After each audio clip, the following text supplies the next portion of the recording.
Bir varmış bir yokmuş. Çok eski zamanlarda küçük bir kasabada Gepetto adında ihtiyar bir oyuncakçı yaşarmış. Yaptığı tahtadan oyuncakları satarak geçimini sağlarmış. İhtiyar oyuncakçının hayatta üzüldüğü tek şey bir çocuğunun olmamasıymış. Bir çocuğunun olması için neler vermezmiş ki? Bir gün yeni bir oyuncak yapmak için ormana gidip kütük aramaya başlamış. Derken tam aradığı gibi bir kütüğü bulmuş. İşte tam aradığım gibi bir kütük, bununla çok güzel bir kukla yapacağım diye sevinerek kütüğü sırtladığı gibi oyuncakçı dükkanına taşımış. Tezgahın üzerine koymuş, başlamış yoğurtmaya. Gepetto kütüğü yonttukça kütükten ah ah diye sesler geliyormuş. Gepetto Usta nereden geliyor bu ses diye düşünmüş, herhalde bana öyle geldi diye içinden geçirmiş. Derken kuklanın önce kafası, sonra da vücudu, daha sonra da kollarıyla bacakları şekillenmeye başlamış. Gepetto Usta en sonunda kuklayı bitirmiş. Onu sandalyenin üzerine oturtmuş, ortalığı temizlemeye başlamış. O ortalığı temizlerken merhaba diye bir ses duymuş. Sesin nereden geldiğini anlamak için başını çevirmiş. Ortalıkta sandalyenin üzerinde oturmakta olan kukladan başka kimsecik yokmuş. Yine yanıldığını düşünerek işine devam etmiş. Az sonra kukla oturduğu sandalyeden hopladığı gibi odanın içinde dans etmeye başlamış. Olanları gören Gepetto Usta'nın şaşkınlıktan ağzı bir karış açık kalmış. Aman Allah'ım, bu kukla canlı, tam da benim istediğim gibi bir çocuk demiş. Etten kemikten değilmiş ama tıpkı bir çocuk gibi gülüyor, koşuyor, oynuyormuş. Kukla çocuğu kucağına alıp, sen gerçek bir çocuk gibisin, senin adın Pinokyo olsun demiş. Artık Gepetto Usta'nın hiç canı sıkılmıyor, günlerini Pinokyo ile ilgilenerek geçiriyormuş. Bir süre sonra Pinokyo'nun okula gitmesi gerektiğini düşünmüş. Ancak Pinokyo'nun ne defteri varmış ne kalemi. Gepetto Usta da hiç para olmadığından paltosunu satarak aldığı parayı Pinokyo'ya vermiş. Al oğlum bu parayla kendine defter kalem al, güzelce okuluna git demiş. Pinokyo parayı avucuna almış, yola koyulmuş. Neşe içinde yürüyormuş. Merakla etrafına bakınıp yol üzerindeki dükkanları, pazar tezgahlarını, bağıran insanları izliyormuş. Bu arada yolun başındaki kalabalık dikkatini çekmiş. Kalabalığın arasına dalıp ne olduğunu öğrenmeye çalışmış. Kalabalığın önünde kocaman renkli bir çadır duruyormuş. Bu şehre yeni gelen sirkin çadırıymış. Çadırın önündeki palyaço bağırarak müşteri topluyormuş.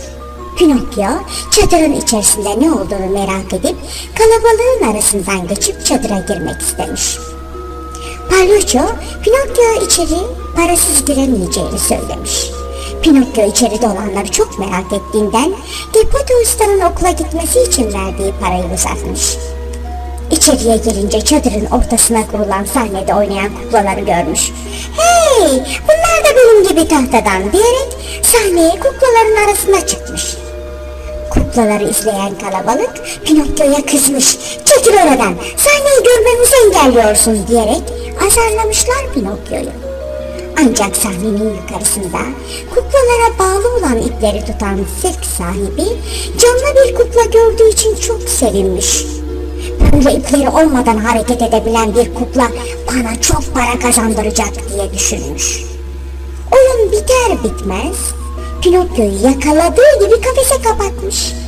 Pinokyo başına gelenlerin kendi suçu olduğunu, Gepetto Usta'nın sözünü dinleyip okula gitse bunların hiçbirinin olmayacağını düşünerek ağlamaya başlamış. Pinokyo'nun pişman olduğunu gören iyilik perisi hemen yanına giderek babanın sözünden çıkmamalıydın ama pişman olduğunu görüyorum. Bunun için seni kurtaracağım ama bir daha yaramazlık yapma. Bu da sirke verdiğim para. Bunu sakın boş yere harcama, doğru okuluna git diyerek Pinokyo'yu sirkin dışına çıkarmış. Pinokyo paraları elinde okula doğru yol almaya başlamış. Bir yandan da şarkı söylüyormuş. Pinokyo'nun şarkı söyleyerek yürüdüğünü gören kurnaz tilki ve arkadaşı kedi, "Bu kukla ne kadar da neşeli, şunun bir yanına gidelim" diyerek Pinokyo'nun önüne çıkmışlar. "Hayrola Pinokyo, böyle neşeli neşeli nereye gidiyorsun?" diye sormuşlar. Pinokyo da "Kendime defter kalem alıp okula gideceğim" demiş. Kurnaz tilki, "Defter kalem alacak param var mı?" diye sormuş. Pinokyo büyük babasının verdiği paraları göstermiş. Paraları gören kurnaz tilki ve kedi bir oyun oynayıp bu paraları almaya karar vermişler. Pinokyo'ya "Okula gidip de ne yapacaksın? Bizim dediklerimizi yaparsan zengin olursun. Sen o paraları bize ver, biz de götürüp sihirli tarlaya ekelim. Senin de bir para ağacın olur. İhtiyacın oldukça bu ağaca gider, meyveleri olan paraları toplarsın" demişler. Hiç böyle şey olur mu? Ama Pinokyo söylenenlere inanmış. Elindeki paraları kurnaz tilkiye teslim etmiş. Paraları alan kurnaz tilki ve kedi hemen oradan uzaklaşmışlar. Tek başına kalan Pinokyo'nun yanında iyilik perisi belirivermiş. Pinokyo'ya "Defter kalem aldın mı Pinokyo?" diye sormuş.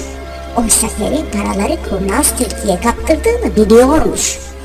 "Sakın yalan söyleme, yoksa seni cezalandırırım" diye uyarmış. Pinokyo uyarıya aldırmadan yalan söylemiş. "Defter kalem aldım, onları okula bıraktım" deyince yalan söylediğinden dolayı burnu uzamaya başlamış.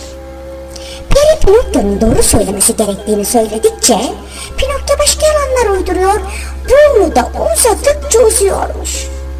Artık öyle bir hale gelmiş ki kafasını hiçbir tarafa çeviremez olmuş. En sonunda yaptığı hatayı anlamış, işin doğrusunu Peri'ye anlatmış. Peri de akıllanan Pinokyo'nun burnunu eski haline döndürmüş.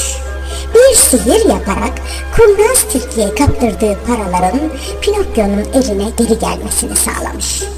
Pinokyo'yu uyararak "Bu paraları boş yere harcama, doğru okuluna git" diyerek ortadan kaybolmuş. Pinokyo paralar elinde yine şarkı söyleyerek yürümeye başlamış. Fena bir yerden geçerken birisinin yüksek sesle güldüğünü işitmiş. Aynı anda karşısında kendisini hapseden sirk sahibi çıkıvermiş. "Gel bakalım buraya seni yaramaz. Geçen sefer elimden nasıl kaçtın bilmiyorum ama şimdi senin cezanı vereceğim" diyerek Pinokyo'yu kollarından tuttuğu gibi denize atıvermiş. Pinokyo denize düşünce suyun üzerinde kalmış. Dibe batmıyormuş. Çünkü Pinokyo tahtadan bir kukla olduğu için su kendisini kaldırıyormuş. Suyun üzerinde böyle batmadan kalmak Pinokyo'nun hoşuna gitmiş. Kollarıyla bacaklarını oynatarak yüzmeye başlamış. Kıyıya doğru yüzerken birden ne olduysa olmuş. Pinokyo kendisini karanlık bir yerde buluvermiş. Meğerse Pinokyo'yu kocaman bir balık yutmuş. Şimdi Pinokyo balığın midesinde duruyormuş. Pinokyo balığın midesinde bekleye dursun, biz gelelim Gepetto Usta'ya. Gepetto Usta eve gelmeyen Pinokyo'yu çok merak etmiş. Paltosunu da Pinokyo'nun okula göndermek için sattığından hasta olmuş. Oğlu Pinokyo'yu aramak için hasta yollara düşmüş. En sonunda Pinokyo'nun denize atıldığı yere varmış. Buradaki balıkçılara oğlunu görüp görmediklerini sormuş. Balıkçılar da sirk sahibinin Pinokyo'yu denize attığını gördüklerini söylemişler. Gepetto Usta balıkçılardan birisine kayığıyla denize açılıp oğlunu bulmaya yardım etmesi için yalvarmış. Gepetto Usta'yı tanıyan ve onun ne kadar iyi bir insan olduğunu bilen balıkçı bu isteği geri çevirmemiş. Birlikte kayığa binip denize açılmışlar. Kayık bir süre yol aldıktan sonra şiddetli bir rüzgar çıkmış. Büyüyen dalgalarla kayık daha fazla dayanamamış, birdenbire devrilivermiş. Balıkçı ile Gepetto Usta kendilerini bir anda dalgaların arasında buluvermişler. Gepetto Usta hem yaşlı olduğundan hem de yüzmeyi bilmediğinden denizin dibine doğru batmaya başlamış. Bu sırada Pinokyo'yu yutan balık Gepetto Usta'yı da yutmuş. Gepetto Usta da balığın boğazından kayıp midesine girivermiş.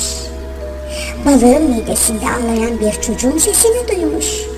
Bu sesi hemen tanımış. Bu oğlu Pinokyo'nun sesiymiş. Gepetos da oğlunun bulduğu için çok sevinmiş. Pinokyo'ya, "Pinokyo oğlum, ben babam Gepeto. Hayatta olduğuna çok sevindim. Seni o kadar çok merak ettim ki." Babasının sesini işiten Pinokyo gözyaşları içerisinde boynuna sarılmış. "Senin sözünü dinlemediğim için çok özür dilerim babacığım. Beni affet. Bir daha sözünden hiç çıkmayacağım," diyerek gözyaşı dökmüş. Pinokyo'nun gerçekten de pişman olduğunu gören peri kızı onları kurtarmaya karar vermiş. Gepeto ustayla Pinokyo'nun balığın midesinden çıkarıp karaya çıkartmış. Kurtulduklarına çok sevinen Pinokyo, babasının elinden tuttuğu gibi evlerinin yolunu tutmuşlar. Pinokyo o günden sonra o kadar akıllı bir çocuk olmuş ki babasının sözünden hiç çıkmamış. Her gün okuluna gitmiş. Okul çıkışı ise babasının yanına koşarak onun işlerinde yardım etmiş. Peri kızı da Pinokyo'nun çok iyi bir çocuk olduğunu görüp onu ödüllendirmeye karar vermiş. Pinokyo'nun artık tahtadan değil de etten kemikten normal bir çocuk olması için büyü yapmış. Büyü gerçekleşmiş. Pinokyo gece yatağında uyumak üzereyken birdenbire normal bir çocuğa döndüğünün farkına varmış. Artık tahtadan değil, etten kemikten bir çocukmuş. Sevinçle yatağından fırlayarak babasının yanına koşmuş. Gepetos da karşısında Pinokyo'yu bu şekilde görünce dünyalar onun olmuş. En sonunda benim de gerçek bir oğlum oldu diyerek sevinç gözyaşları içerisinde oğluna sarılmış. Baba oğul ömürlerinin sonuna kadar mutlu yaşamışlar.